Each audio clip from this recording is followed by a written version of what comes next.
तो आजकल कुछ टाइम से मैं यूट्यूब बहुत स्क्रॉल कर रहा हूँ और जब भी मैं यूट्यूब स्क्रॉल करता हूँ मेरे पेज पे एक ना एक वीडियो आ जाती है जिसमें कभी एक टॉपिक होता है कि इंडियन मर्द अकेले हैं, कभी दूसरा टॉपिक होता है। तो आज मैं इस बारे में बात करना चाहता था। आज नहीं, मैं इस बारे में काफ़ी टाइम से बात करना चाहता था और एक लॉजिकल पर्सपेक्टिव देना चाहता हूँ। क्योंकि जैसे कि अगर मैं अपना एक्सपीरियंस बताऊँ, मेरा बहुत एक्सपीरियंस है लड़कियों के साथ और मेरे एक्सपीरियंस में मेरे बहुत दोस्त हैं जिनका कोई भी एक्सपीरियंस नहीं रहा लड़कियों के साथ। अब बात लुक्स पे नहीं आती क्योंकि मेरे दोस्त भी काफ़ी डिसेंट दिखते हैं। तो ऐसा क्या है उनमें और मुझ में जो मैं अकेला नहीं रहता और उन्हें वो अकेलेपन की फीलिंग सताती है।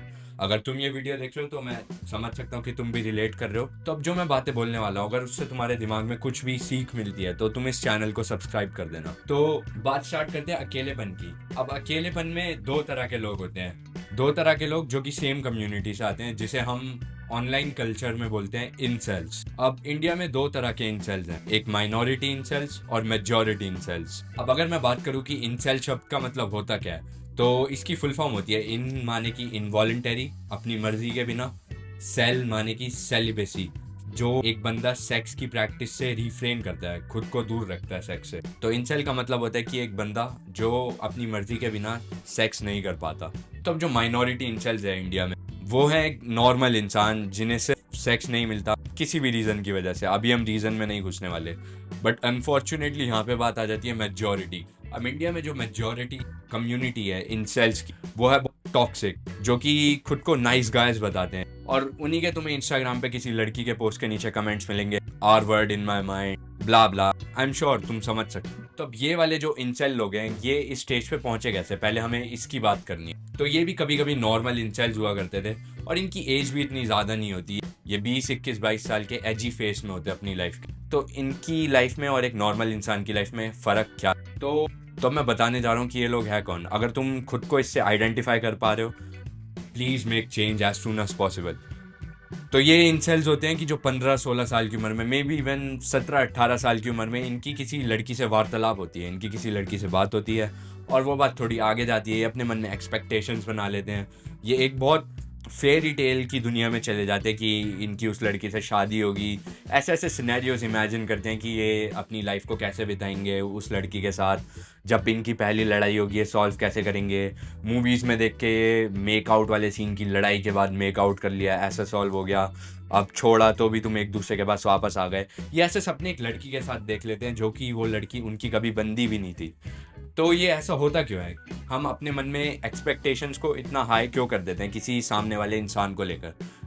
क्योंकि ये हमारे होते हैं परसीव्ड नोशंस। अब ऑब्वियस सी बात है कि अगर तुम जवान हो, इस एज में हो, मेरी उम्र के आसपास हो, तो तुम्हारे अंदर बहुत सारे हार्मोन्स हैं और तुम्हें उन हार्मोन्स को रिलीज करने के लिए एक इवेंट चाहिए, एक आउटलेट चाहिए, जो कि मोस्ट लड़कों को मिलता है मुठ मार के।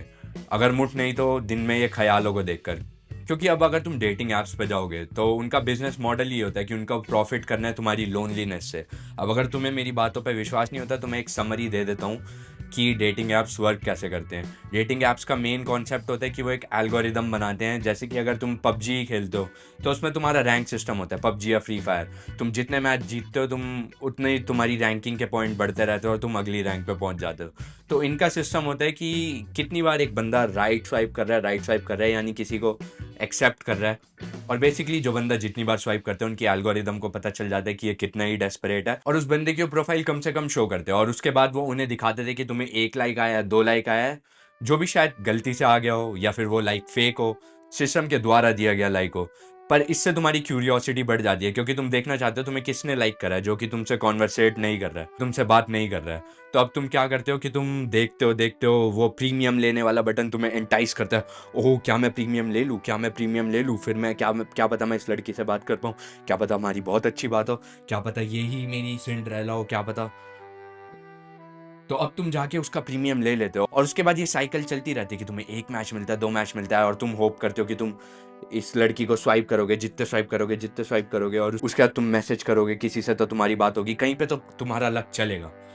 बट लेकिन जैसा मैंने तुम्हें बताया, इनका सिस्टम ही है कि ये तुम्हें ट्रैप करना चाहते हैं। तो मोस्ट इंडियन मैन के लिए मैं एक डिस्क्लेमर देना चाहता हूँ कि अगर तुम किसी लड़की से मिलना चाहते हो तो डेटिंग ऐप तुम्हारा लास्ट ऑप्शन होना चाहिए। हालांकि ये ऑप्शन कभी कभी काम आता है। मेरी अभी एक गर्लफ्रेंड है जिससे मैं बम्बल पे मिला था और हमारा रिलेशनशिप बहुत अच्छा चल रहा है, बट ये एक बहुत रेयर सिनेरियो है और तुम इस बारे में कहीं नहीं सुनोगे कि एक डेटिंग ऐप से मिली हुई लड़की के साथ तुम खुश हो बहुत 1.5 साल 2 साल से।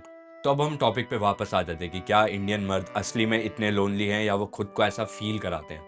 तो जैसा कि हम क्लियर कर ही चुके हैं कि इंडियन मर्दों का एक्सपोजर लड़कियों से बहुत कम है। डेटिंग ऐप्स पे तुम भूल जाओ। अगर तुम्हारे मैच आते भी हैं अच्छे खासे डेटिंग ऐप पे, अच्छे खासे क्या, मे बी 5 अगर तुम्हारे मैच आते हैं, 5 लाइक्स आते हैं तुम्हारी प्रोफाइल पे, तो तुम उसकी भी होप छोड़ दो, क्योंकि डेटिंग ऐप पे जहाँ पे तुम्हें तुम्हारे लुक्स देखकर ही जज करा जा रहा है, वहाँ पे तुम्हारा कोई पॉइंट नहीं है अगर तुम इस वीडियो को देख रहे हो तो। क्योंकि इन ऐप्स में डिस्पैरिटी बहुत ज़्यादा होती है। 15% प्रोफाइलों को ही, मे बी 5 से 10% प्रोफाइलों को ही ऐप्स में 90% लड़कियों की अटेंशन मिलती है। तो अब एज एन इंडियन मैन तुम्हें लड़कियों को रोड पे भी अप्रोच नहीं करना है, क्योंकि ऑब्वियसली इंडिया एक सेफ जगह नहीं है और यहाँ पे लड़कियों को अनईजीनेस की फीलिंग आती है। अगर तुम डिसेंटली भी दिखते हो, अगर तुमने लुक्स मैक्स करा हो थोड़ा बहुत और तुम्हें खुद के अंदर कॉन्फिडेंस आ रहा हो, तब भी मैं तुम्हें यही बताऊंगा कि लड़कियों को अप्रोच, अगर तुम दिल्ली जैसी जगह पे रहते हो, दिल्ली मुंबई, तो बिल्कुल भी मत करना। अनईजी ही रहती हैं लड़कियां वहाँ पे। अगर तुम अच्छे भी दिखते हो तो तुम्हारा बचा कुचा कॉन्फिडेंस भी गिर जाएगा। तो अब वापस आते हैं इंसल्ट्स के बारे में, कि अब जब इस लड़की के साथ ये दुनिया भर के सपने देख चुके थे जो इनकी बंदी हुई नहीं थी, वो जब इन्हें छोड़ के जाती है तो इनके अंदर एक जहर बढ़ने लग जाता है। तो इस जहर को ये कहीं भी निकाल सकते हैं, मोस्टली कम्युनिटीज़ में। कम्युनिटीज़ यानी कि ये आपस में एक दूसरे जैसे दोस्त बना लेते हैं जो साथ में मिलकर लड़कियों को गालियाँ देते हैं, और ये ऑनलाइन प्लेटफॉर्म्स पे जाके लड़कियों को गाली देते हैं, क्योंकि अब फ्रीडम है, कोई भी कुछ भी कर सकता है, मैं किसी को कुछ बोल नहीं सकता, सबके अपने अपने ओपिनियंस है। पर अब ये चीज़ इन्हें हार्म कैसे कर रही है, क्योंकि ये चीज़ इनके मन में कर रही है नोशंस बिल्ड कि लड़कियां होती ऐसी है, लड़कियां होती वैसी है।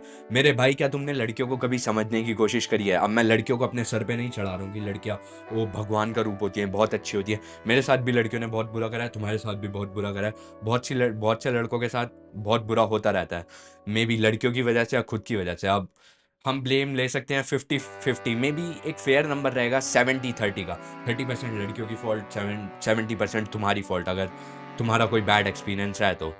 इन रेयर केसेस क्या पता कभी कभी 100% भी लड़की का फॉल्ट रहा हो, जैसे कि अतुल सुभाष के केस में। तो अब इमेजिन कर लो कि तुम्हारी एक लड़की से बात होती है, तो अब रोल रिवर्स कर लो और थोड़ा कॉन्टेक्स्ट वाले वे में रिवर्स करो कि अब एक लड़की तुम्हारे पास आती है। अब मैं ये नहीं बोलूंगा कि वो लड़की तुम्हारे पास आके तुम्हें छेड़ने लग जाते, क्योंकि obviously you would like that, तुम्हें पसंद आएगा वो। अब हम इसे कॉन्टेक्स्ट देते हैं इस बात को कि एक लड़की तुम्हारे पास आती है और वो तुमसे अच्छी अच्छी बातें करती है, तुम्हें डेस्परेटली तुमसे बातें करती है, दिखाती है कि उसे तुम्हारी कितनी नीड है। बट आखिर में जाके क्या पता चलता है कि तुम्हारे पास पैसे नहीं है। ओ, अब मुझे तुझसे बात नहीं करनी। ओ रट्टे, ओ सुअर, अब मुझे तेरे से बात नहीं करनी है। वो गालियाँ दे रही है, अगर तुम्हारे मुंह पे नहीं दे रही तो अपने दोस्तों के सामने दे रही है, ऑनलाइन कहीं दे रही है, जो कि बाद में आके तुम्हें पता चल रहा है और उससे तुम्हें कितना बुरा लग रहा है। इससे कहने का मेरा मतलब यही है कि इंडियन लड़कों को गलत जगहों पे लड़कियां ढूंढना बंद करना चाहिए, पहली बात तो। और दूसरी बात, अपने अंदर की ये जो नेगेटिविटी है, ये जो नोशंस है, आइडियाज़ है तुम्हारे दिमाग में, इसे निकाल के फेंक देना चाहिए और लड़कियों से एक नॉर्मल इंसानों की तरह बात करनी चाहिए। और अब अगर तुम्हें जानना है कि तुम्हें लड़कियां मिलेंगी कहाँ से, अगर तुम्हें यहाँ कहीं से नहीं मिलेगी और तुम्हें अप्रोच भी नहीं करना, तो तुम मेरी दूसरी वीडियो देख सकते हो नीचे जाके, और सब्सक्राइब कर देना मेरा चैनल। अगर तुम्हें वीडियो पसंद आई हो तो लाइक कर देना। Thank you.